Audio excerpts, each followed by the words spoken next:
buenos días. Me gustaría que, además de platicarles yo, pues ustedes tuvieran muchas preguntas, escuchen sus comentarios, que seguro van a enriquecer mucho más esta plática. No se ve bien, pero dice violencia, redes sociales virtuales y juventud. Quisiera comentarles un poquito, inicialmente, qué son las redes sociales virtuales. Todos sabemos o hemos escuchado sobre estas, ¿cierto? Todos seguro tenemos una cuenta en una de estas, pero estas redes pues son los sitios y aplicaciones que operan desde diversos niveles y podemos clasificarlas en cuatro. Las redes sociales de relaciones, como el Facebook, seguro todos, quizás me equivoque, pero todos tenemos ok, ¿alguien que está la red social de entretenimiento, que implica consumir contenido, y entonces me parece que si no tenemos una cuenta en YouTube, por lo menos la conocemos. La red social profesional, que lo que permite es crear redes profesionales donde pues, ponemos nuestra perfil laboral, laborales, como la LinkedIn, ¿no? Eso sí, también lo hemos escuchado. Y la red social de nicho, que son redes sociales que van dirigidas a grupos específicos, ¿sí? Recientemente salió publicado un estudio que realizó la Facultad de Ciencias Políticas y Sociales, donde dice que el 82.7 millones de usuarios de Internet en todo el país están revisando los contenidos de estas redes. Son usuarios entre 14 y 95 años. El 77 millones de usuarios tienen WhatsApp, es decir, 93% de estos 82 millones. El 52.5% utilizan esta red entre 2 y 4 horas. El 17% permanecen más de 6 horas conectados a esta aplicación. Y los usuarios de mayor concentración tienen entre 21 y 30 años. O sea, ¿para qué lo utilizan? Principalmente para conversaciones con amigos, en primer lugar, seguido por conversaciones con familiares y finalmente conversaciones laborales. ¿Qué es lo que hacen en esas conversaciones? Pues comparten imágenes, comparten fotos o selfies, comparten archivos y difunden cadenas. Yo creo que por lo menos varios de nosotros hemos recibido alguna cadena, nos hemos mandado un mensaje por esta aplicación, ¿no? La otra aplicación dentro de estas redes sociales es el Instagram. La mayor población que usan esta está entre los 14 y los 21 años, es decir, pues también entran ustedes dentro de esta población. Es la tercera red que más se consume a través del celular, seguida del WhatsApp y el Facebook. Y el 36% siguen a líderes políticos, lo cual social y culturalmente va a tener un impacto muy grande en las próximas elecciones. Y ahora vamos con el Facebook, que es quizás el más conocido por todos nosotros. De cada 100 usuarios de Internet, 99% tiene una cuenta. O sea, solo el 1% no tiene una cuenta de Facebook. ¿Eres tú? ¿No? El 50.2% utilizan los hombres, 49.7% son usuarias mujeres. El 30% navega por 2 horas y el 10% navega por 6 horas. Es decir, se dan cuenta de la cantidad de horas que invertimos en las redes sociales. ¿Para qué lo utilizamos? Primero, para conversar. Segundo, publicamos información. El tercero, creamos o somos administradores de páginas que seguimos a ciertas personas públicas. Y por último, pues a ventas. Este estudio lo hizo la Facultad de Ciencias Políticas y Sociales pensando principalmente en esto, es decir, en cómo invertimos nuestro tiempo cuando nosotros nos conectamos a Internet, que ya es una posibilidad para casi toda la población. Y es importante tenerlo en cuenta porque, decíamos hace un momento, los mayores consumidores de Internet, principalmente de estas redes sociales, pues se encuentran en las edades en las que tienen ustedes, entre los 14 y los 30 años. Y eso lo podemos pensar también como una posibilidad de adentrarse a ciertos medios de información, pero también como riesgos, porque pues, muchas páginas son de libre acceso y no están siendo reguladas en cuanto a la información que proporcionan, ¿sí? Ahora les voy a platicar qué es ser jóvenes. Para ustedes, ¿qué es ser joven? Chavos, ¿quién quiere compartir?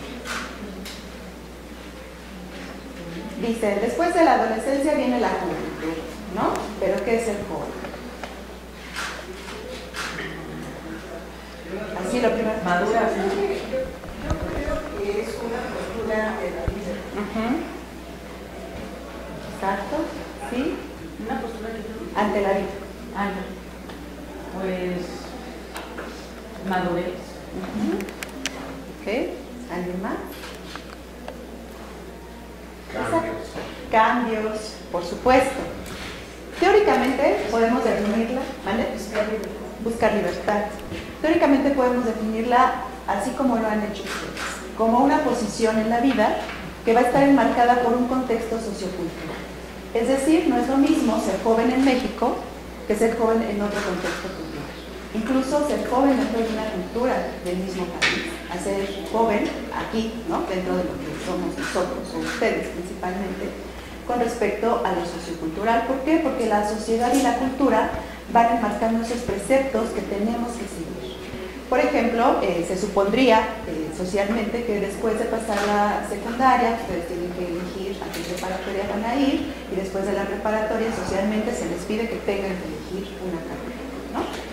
Entonces, el tiempo de la juventud implica un proceso de elaboración de expectativas personales, familiares, sociales, que tiene que ver con un tiempo lógico, en el sentido de que hay ciertos parámetros de edad que se van siguiendo, ¿sí? Entonces, a los 18 años, ustedes ya tienen que sacar su INE para decir que son jóvenes y que tienen ciertos derechos y también ciertas obligaciones.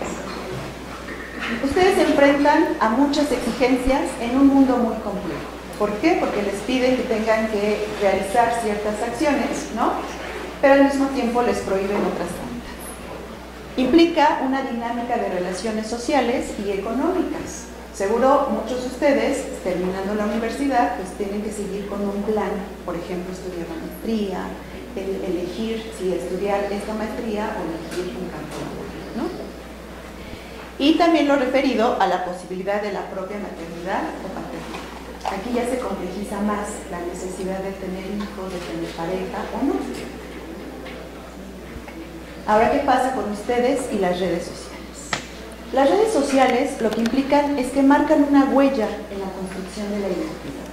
¿Por qué? Porque es a través de esta que nos vamos retroalimentando y que también se van mostrando. Implican un sentido de pertenencia a un grupo. Podemos conectarnos con un montón de personas en un momento, en un instante tan solo. Estas personas pueden ser personas conocidas o no, pueden ser famosos o no, pero eso nos va dando un sentido de pertenencia porque lo que implica es una comunidad viva. Y eso favorece la posibilidad de poder relacionarnos con varias personas. Pero también implica mostrarse para hacer algo. Muchas veces en las redes sociales pues publicamos las fotografías que mejor nos quedan. Publicamos las frases que tienen alguna resonancia para nosotros, o también publicamos aquello que queremos que sepan los demás, o lo que queremos dar a conocer a los demás. Tiene que ver también con el estado de ánimo en el que estamos, la población o las personas a las cuales queremos que vamos a dirigir. Y también es exponerse sin estar expuesto realmente.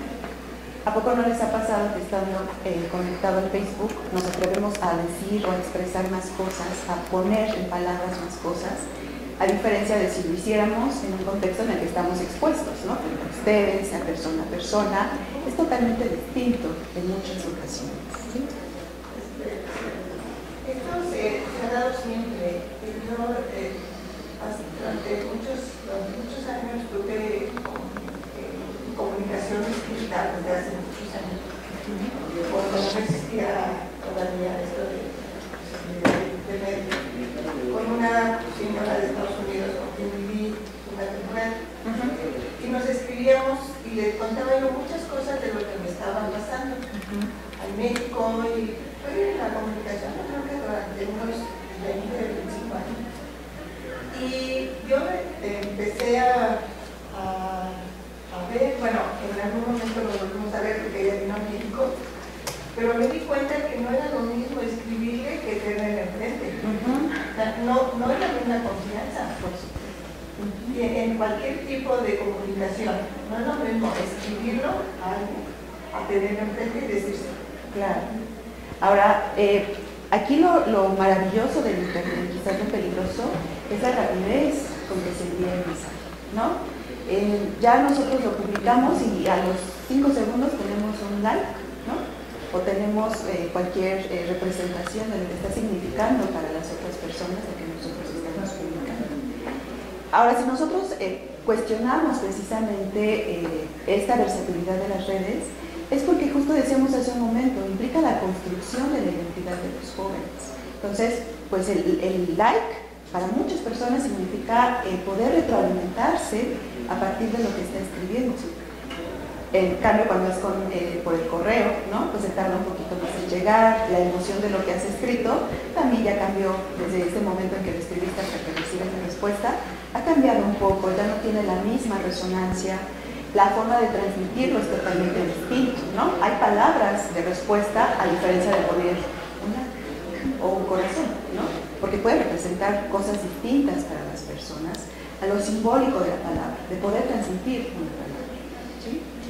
Y eso es interesante también pensarlo porque precisamente ya no se habla de relaciones interpersonales, se habla de conexiones, de redes, no de una interacción como tal con la otra persona. Y esto lo que puede generar es el que la persona se sienta con la facilidad de usar las redes sociales, porque incluso son amistosas, en realidad son muy fáciles de usar. Si uno empieza a usarlas, fácilmente se adapta al poco tiempo, ¿no? En cambio, es más complicado relacionarse de uno a uno. ¿Qué le vas a decir? ¿Cómo se lo vas a decir? Las expresiones, incluso gestuales que puede tener la persona, representan mucho y eso puede incluso obturar el discurso, es decir, detenerlo. Ya no sabes si lo que le dijiste le ha caído bien, le ha caído mal. En cambio, a través de las redes sociales, pues decíamos, no estamos tan expuestos. Podemos recibir un like y eso puede representar que les gustó y eso ya nos va retroalimentando y nos vamos sintiendo bien, ¿sí? Una de estas redes sociales es el Facebook, a diferencia de compañero, ¿cómo se llama? Jairo. ¿Cómo? Jairo. A diferencia de Jairo, pues todos en algún momento hemos publicado algo en esta red social, ¿no?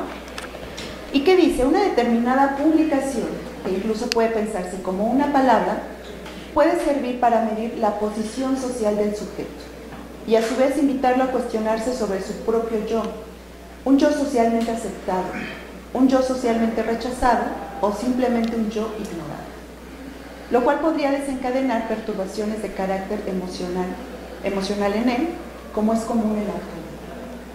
¿Cuántas veces, a lo mejor mínimamente, pero si no le ponen un like a nuestra publicación, pues sí sentimos que no les gustó, lo revisamos, ¿no? A ver si le cambiamos o le complementamos para causar el impacto que estamos queriendo, ¿no?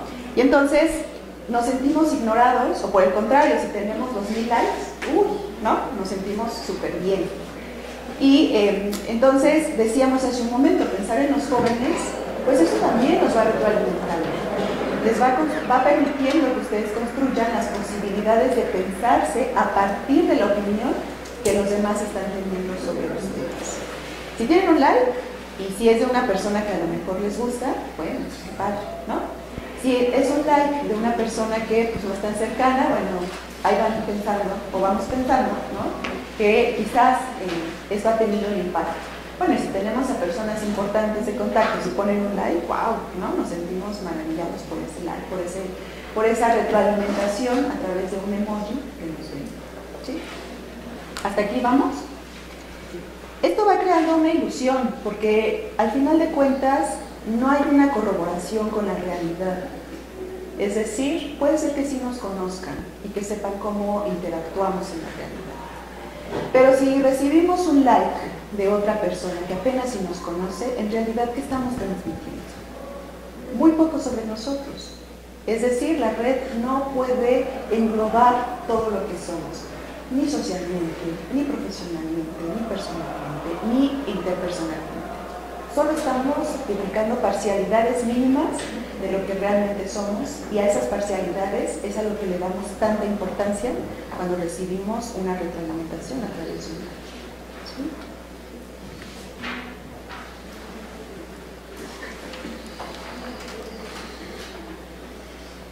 Ahora bien, el riesgo que existen con estas redes sociales es que son un aspecto de la cultura. Ya todos sabemos lo que son las redes sociales. Ya todos estamos mínimamente implicados o máximamente implicados con ellas. El problema es que no están legisladas el uso de las redes sociales. Y ahí está el riesgo para cualquier persona que decida publicar. Es decir, cualquier persona puede tener acceso a la información que nosotros estamos publicando.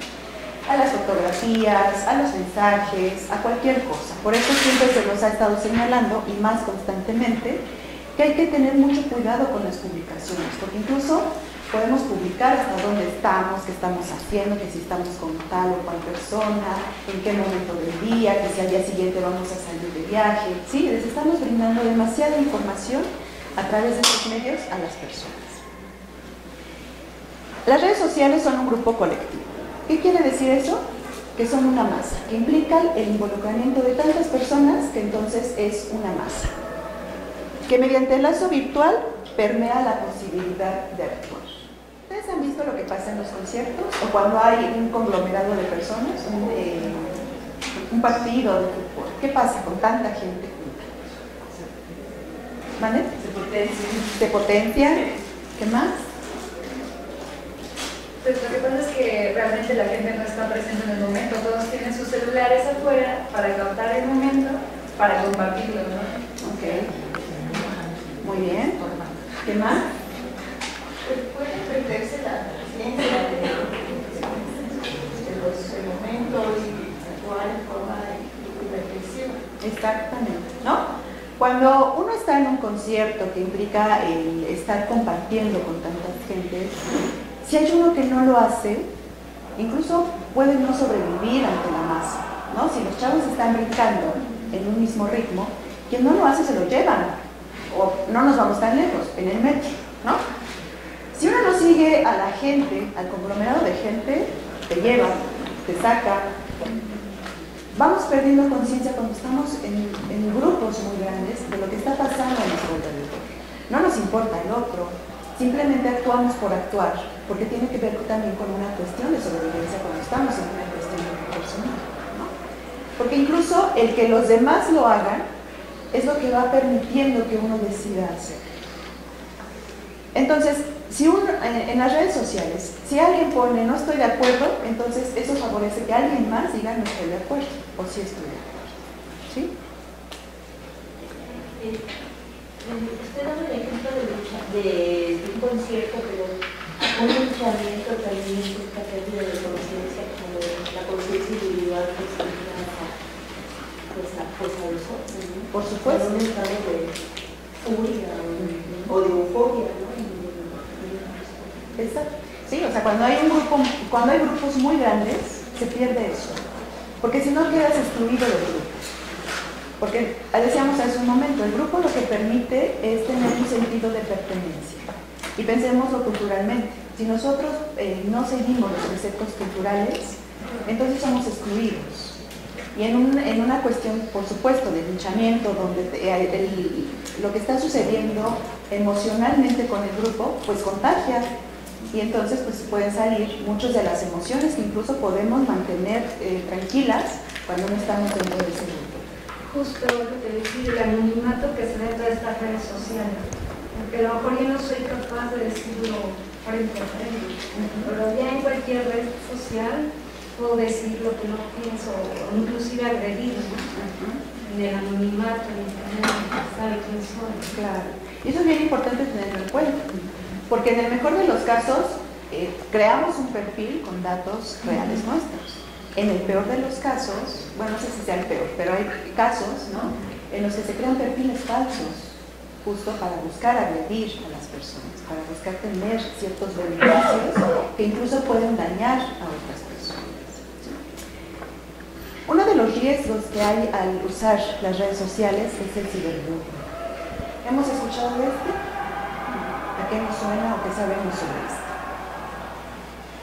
Por acosando a una persona.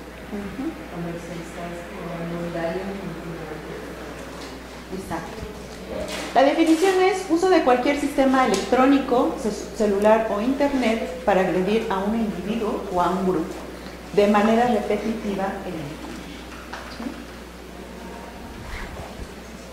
Bueno, creo que no tiene reproductor de video.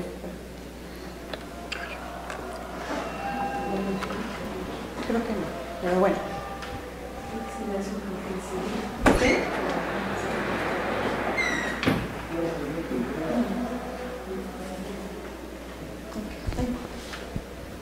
Ya después les paso las referencias de los videos.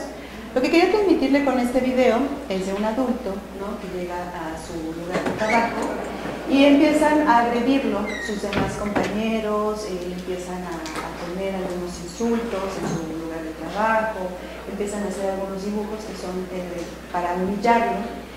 Y cuando él sale de su trabajo y llega a su casa, le pregunta a su hijo cómo le fue. Y la pregunta es, o que trata de transmitir, es si este adulto transmitiría cómo le fue dentro de su entorno de trabajo. Precisamente para eso, para visibilizar que muchas veces los jóvenes no transmiten cómo se están sintiendo, cómo les está yendo, y que con un bien nos quedamos conformes. Cuando nosotros preguntamos ¿cómo estás? ¿Cómo te ha ido hoy en la escuela? Ellos nos dicen bien, ese bien seco, y nosotros no cuestionamos más allá de qué es bien.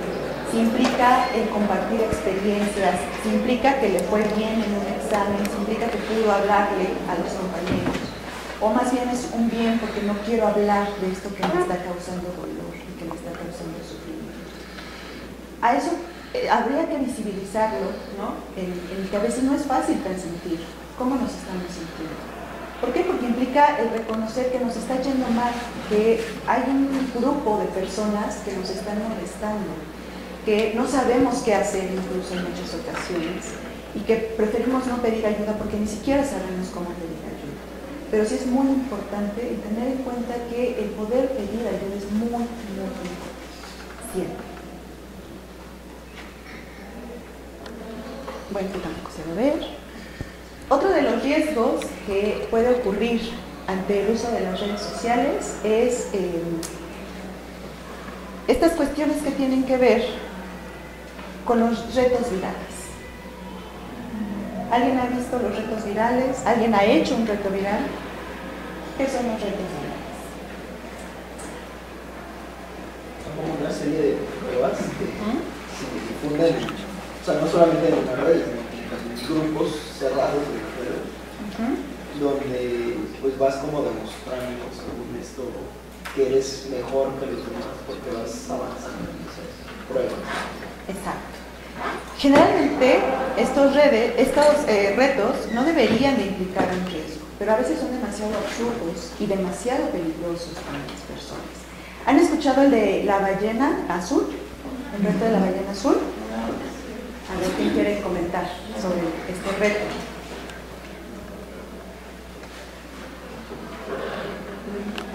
Quien quiera, no se peleen. El reto de la ballena azul principalmente ha sido más actuado por adolescentes, pero ustedes no están tan alejados de la adolescencia, ¿sí? Es una prueba que dura 50 días, que implica tatuarse una ballena azul con un cuchillo, saltar al vacío desde grandes alturas, ver películas de terror el día entero o permanecer largos periodos de tiempo despiertos, y la última prueba es suicidarse. Este juego está planteado a partir de el reto hace alusión al suicidio colectivo que realizan las ballenas que buscan llegar a la orilla para encontrar la muerte. Es decir, son ballenas que se sienten en riesgo y se suicidan frente a ese peligro que sienten. Y esta prueba, este reto, lo que implica es eso, como decía lo que decía Víctor, ¿no? Son pruebas que cada vez van aumentando la intensidad de riesgo y de peligrosidad hasta que llega el suicidio. Y los adolescentes, los jóvenes, las van realizando porque eso va a implicar que se sienta perteneciente a un grupo, que se sienta con una posibilidad de pertenecer a algo que externamente no tiene, probablemente, y que además le va dando cierto sentido de valía a lo que está realizando. ¿Por qué? Porque puede aguantar muchas horas con estas películas de terror sin que se sienta vulnerable frente a nosotros, ¿sí? Y me parece que los retos siempre han existido. El problema es que cómo se está viralizando, ¿no? O sea, por lo menos todos hemos escuchado de algún reto viral. Estaba del coche, ¿no? Que ponían en marcha e iban corriendo detrás de él, que también implica un riesgo. También está el de WhatsApp, ¿no? Que era también para adolescentes, que implicaba que empezaran a enviar mensajes en cadena para que los chavos empezaran con ciertos retos, o sea, como ciertas cuestiones, lo que nosotros conocíamos en algún momento de hacer estas cadenas y que si no pasaba, no recibías el dinero, ¿no? Que también es esta parte. Pues estas cadenas lo que van implicando es el poder promover que los jóvenes se pongan en riesgo, ¿sí?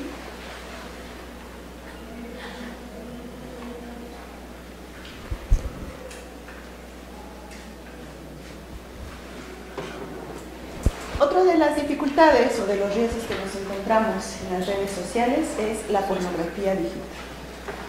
Al contemplar la pornografía, la respuesta puede reflejarse en la representación y trato de la sexualidad a partir de los estereotipos de placer y de interacciones con otros cuerpos.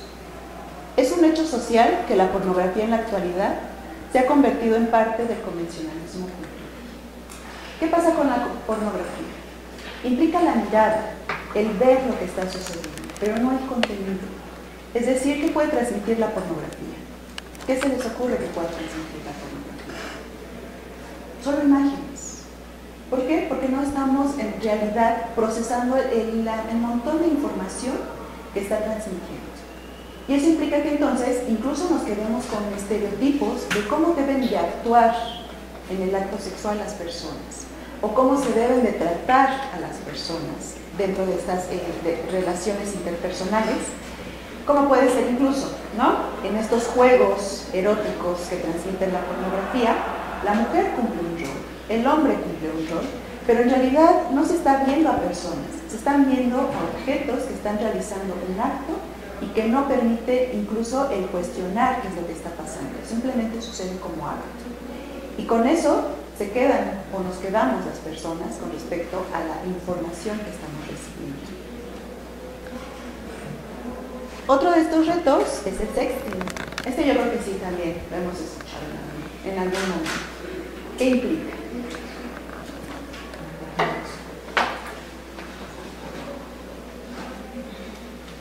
¿Qué implica el sexting? Bueno, el sexting pues implica intercambio de fotografías íntimas de partes sexuales para un jugueteo erótico. Que ahorita es lo que coloquialmente se dice, ¿no? Comparten el pack.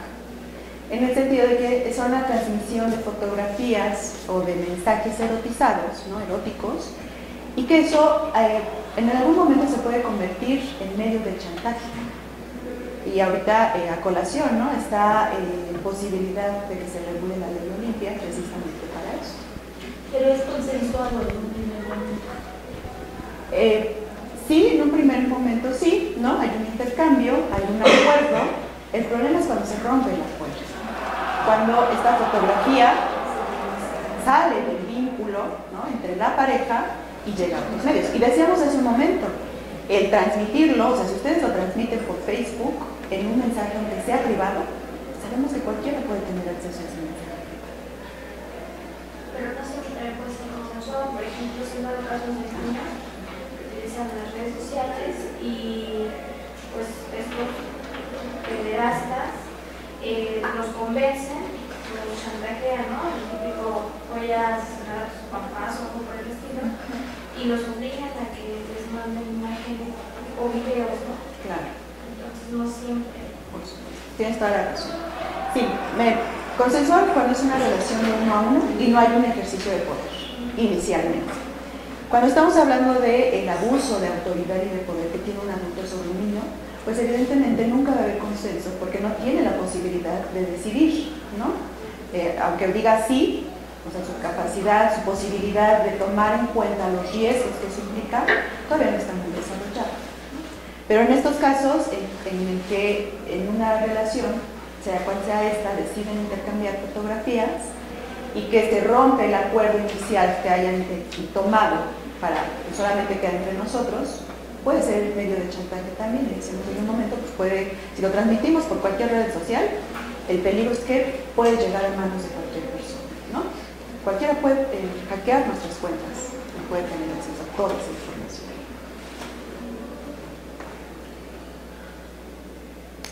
Y otro de los riesgos que existen, bueno, no sabe el video, son estas prácticas que se dan en Internet que incitan a conductas de riesgo. ¿Han escuchado de las páginas Ana y Mía? Son páginas que promueven anorexia y bulimia. Es decir, les enseñan incluso cómo vomitar, cómo comer para no engordar, ¿no? Para seguir con estas prácticas de riesgo de la anorexia y la bulimia, ¿no? Y cómo les van incluso mostrando concretamente qué es lo que tienen que hacer para seguir con estas actuaciones. Y así nos encontramos con un montón de páginas, ¿no? En el sentido de que incluso enseñan las formas más rápidas y menos sufrientes para morir o para hacerse daño. Y ahora sí vamos un poquito como a tratar de entender qué es lo que pasa con las redes sociales que nos van involucrando cada vez más. Por un lado, dice lo que decían hace un momento, la red social puede ser anónima, permiten el anonimato. Y entonces decíamos hace un momento también, aunque tengamos en nuestros perfiles datos personales que sí tienen que ver con nosotros, pues solamente mostramos parcialidades de nosotros. Entonces, en realidad no nos estamos mostrando tal cual somos. Y eso lo que promueve, pues es hasta cierto placer, ¿no? Porque entonces también pues estamos mostrando partes de nosotros, no solamente lo que somos, sino lo que quisiéramos ser. Eso es lo realmente interesante de todos estos vínculos comunitarios virtuales. Dentro de las redes sociales hay una construcción y reconstrucción del yo de manera continua. Decíamos hace un momento, ¿no? Entre más likes tengamos, mejor favorecidos nos sentimos dentro de estos entornos. Entre menos, pues entonces incluso podemos estar buscando la mejor frase para conseguir más likes, ¿no? Las redes sociales, entonces, lo que promueven es un mundo de fantasía, porque le permite a la persona conservar su omnipotencia, es decir, tiene un poder al estar detrás de una computadora y poder publicar a favor o en contra de las personas o poder publicar algo sobre sí. Y así puede lograr lo que él desea. Este deseo lo que puede llevar es que deje de ser, es decir, a través de la retroalimentación que las demás personas le dan, es como se van definiendo. Y ya no toman en cuenta características desde otros ámbitos. Pueden ser personas muy sociales en su medio real, por así decirlo, ¿no? en la interacción de uno a uno, pero a veces somos tan vulnerables a lo que pueden decir a través de las redes virtuales de los demás, que eso pasa a un segundo plano. Y si empieza, decíamos, este contagio masivo de opiniones, y entonces hay alguien que dice, no estoy de acuerdo con lo que tú estás diciendo, y hay otra segunda persona, y hay 100 personas que dicen, no estoy de acuerdo con lo que tú estás diciendo, la persona se empieza a cuestionar con respecto a lo que dijo, a las razones que tenía para decir lo que había expresado a través de la publicación. El mal uso de las redes sociales en los adolescentes y jóvenes puede agravar sus condiciones de vulnerabilidad psíquica. Y retomo lo de los retos virtuales. Si hay una persona que está deseando pertenecer a un grupo y el único grupo que le permea la posibilidad de pertenencia son estos grupos virtuales, donde el poder tener un lugar implica hacer estas transgresiones con los demás y consigo, pues se va a ubicar allí, porque es el lugar donde lo están aceptando. Si unas dosis moderadas de violencia llevaran inconscientemente al receptor a la convicción de que en la vida hay violencia, unas dosis excesivas le llevarán a la convicción de que la vida es violencia. ¿Qué vemos en nuestro contexto actual? Violencia por todos lados. Me parece que no hay ninguno de nosotros que en el transcurso del día de ayer, por lo menos, haya escuchado alguna situación de violencia. ¿Alguien quiere compartir algo al respecto?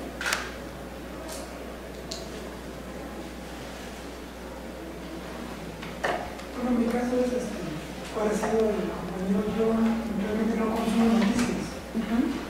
Cuando yo llego a ver una noticia es porque alguno de mis colegas la llega a compartir. Y realmente en el mío, a mí me da más tranquilidad, o sea, me deja vivir con más tranquilidad.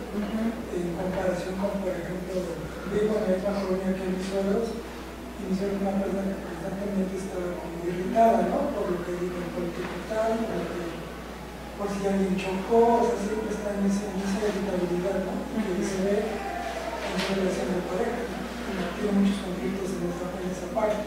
Pero sí lo veo como esa, pues digamos, esa exposición, ¿no? Que existe, donde él considera que el mundo es prácticamente una cloaca y pues yo veo más a la gente, ¿okay? No, o sea, veo a mis vecinos, ningún vecino mío no estoy abierto, o sea, vivo en un vecindario tranquilo. Y eso me hace muy replicar que el mundo es tranquilo, ¿no? Porque no consumo noticias. ¿Alguien más? Me parece muy importante lo que usted retoma, en el sentido de que entre más estemos involucrados en la violencia, más la vamos normalizando. Y entonces, cada vez vamos dejando pasar más situaciones, más actuaciones de violencia sin que realmente respondamos, ¿no? Yo creo que muchas veces, o en algún momento hemos escuchado, cómo frente a una situación de asalto prefiere la gente mejor replegarse y tratar de sobrellevar la situación individualmente que tratar de brindar ayuda, ¿no? A la persona.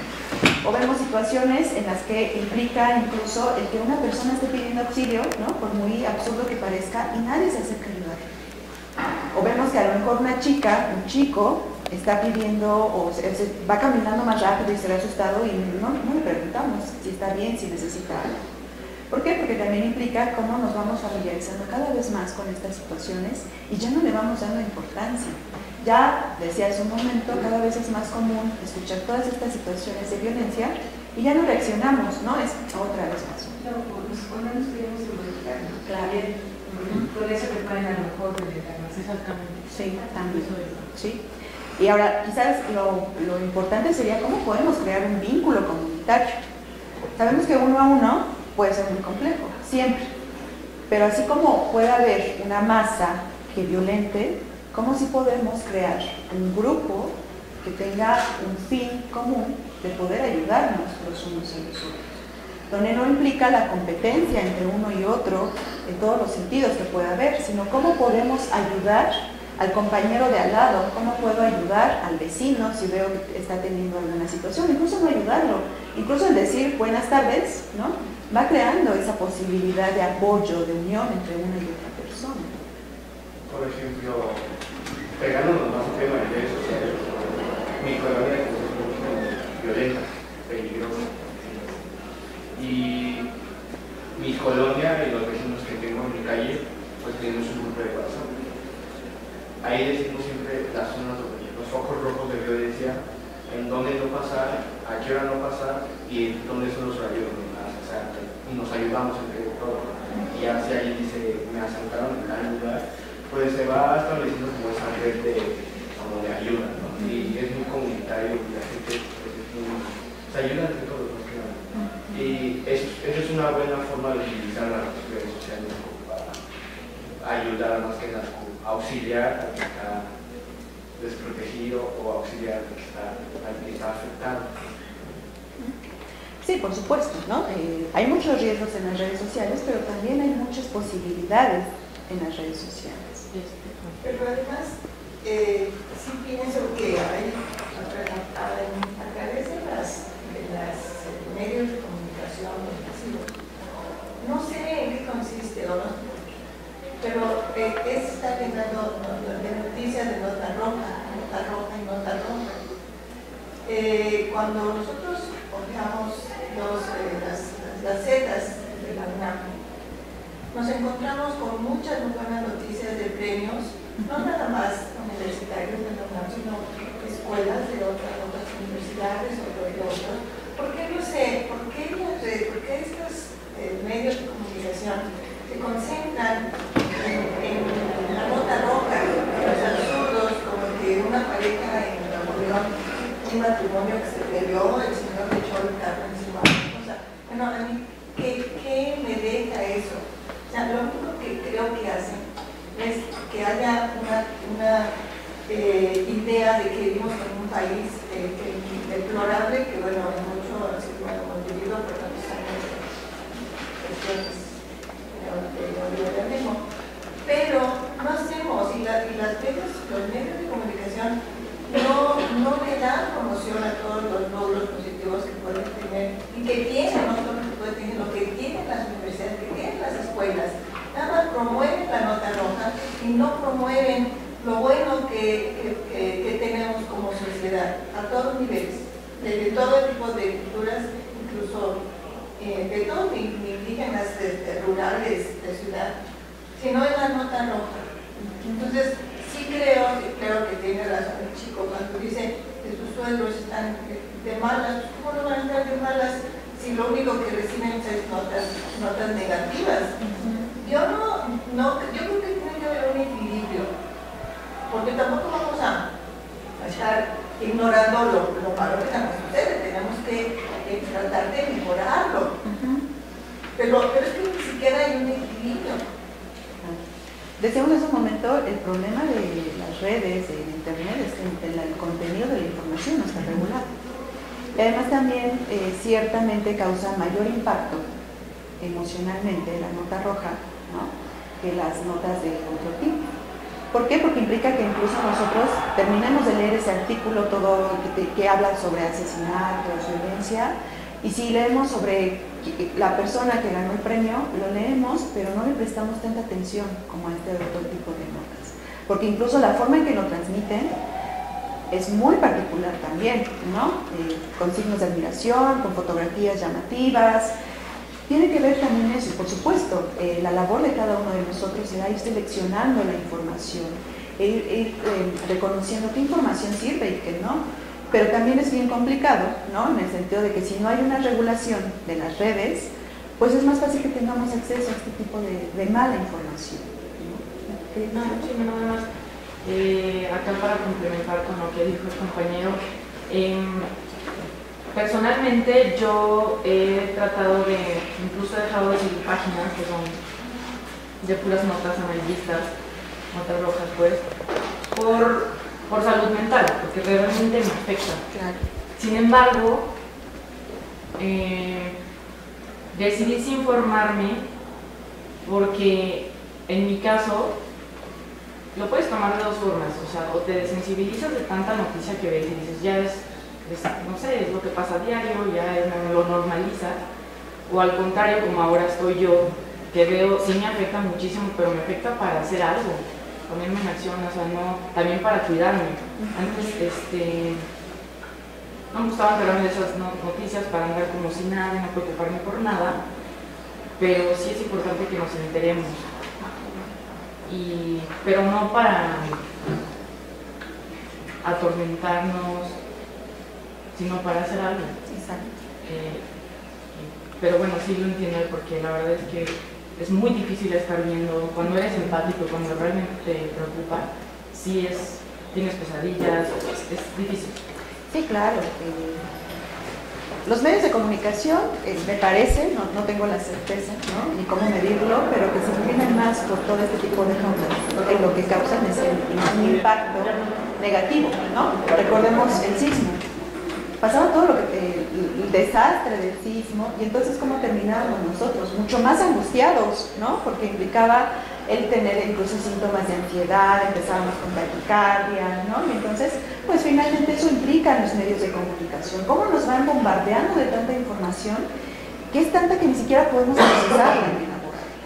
Entonces, justo, no podemos no mirar lo que está sucediendo externa e internamente, pero sí lo que podemos tratar de hacer es ser selectivos con la información, porque no todo lo que se dice también es cierto, ¿no?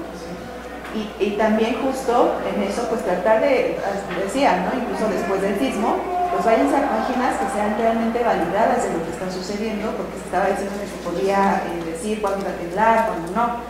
Es más bien lo mismo podemos pensar con las redes sociales. Tenemos que elegir qué redes sociales, qué vamos a transmitir a través de las redes sociales y qué vamos a recibir, y si no recibimos algo que nos gusta, pues también poder elegir qué hacer con esa información. Ahora que mencionan los sismos y la regulación, no hubo ninguna, por lo que yo sé, ninguna sanción a Televisa por el caso de Frida Sofía. O sea, finalmente nunca se responsabilizó de una noticia falsa ni todo el aparato mediático que tenía este propósito de manipular emocionalmente la población. Claro, decíamos, el problema de la información en cualquier medio de comunicación es que no está debidamente.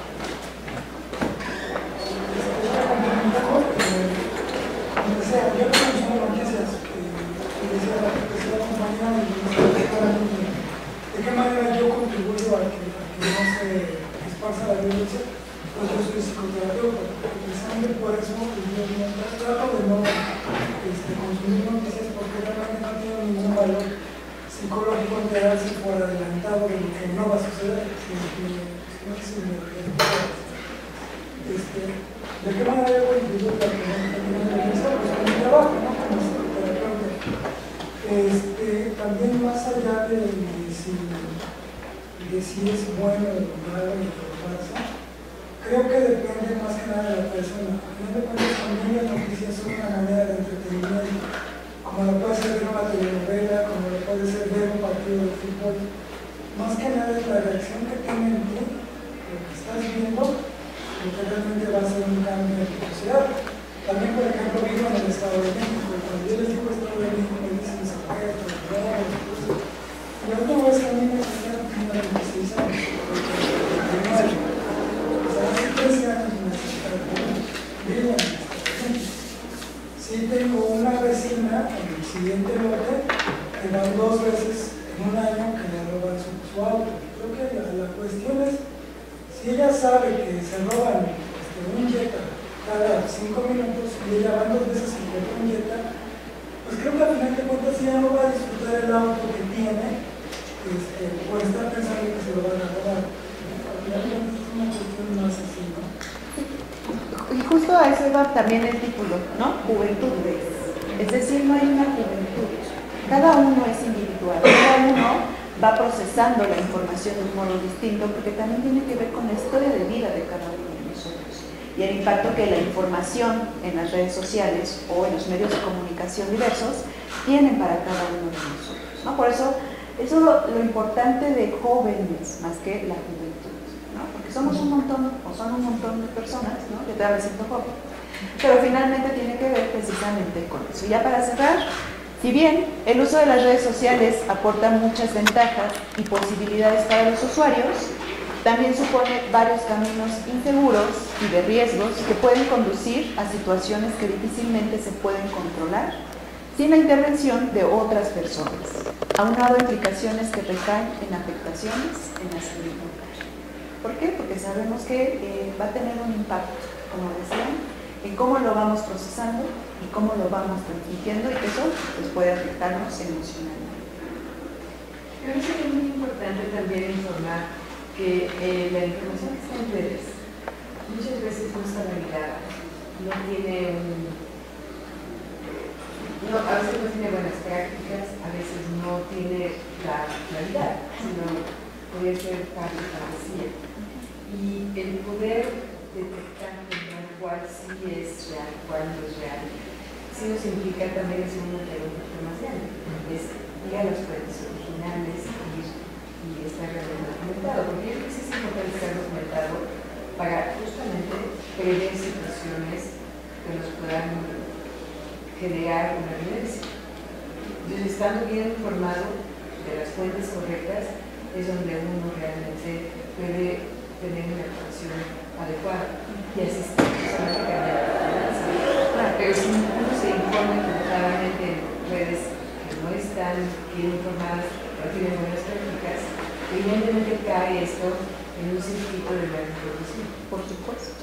Y me parece que por allí podemos comenzar, ¿no? Por cuestionar la información que estamos revisando y que nos está llegando en las redes sociales. Ya de ahí para adelante, pues nos queda mucho camino, ¿no? Para seguir construyendo y sobre todo para, en estas redes sociales, más que agredirnos, pues apoyarnos. Gracias.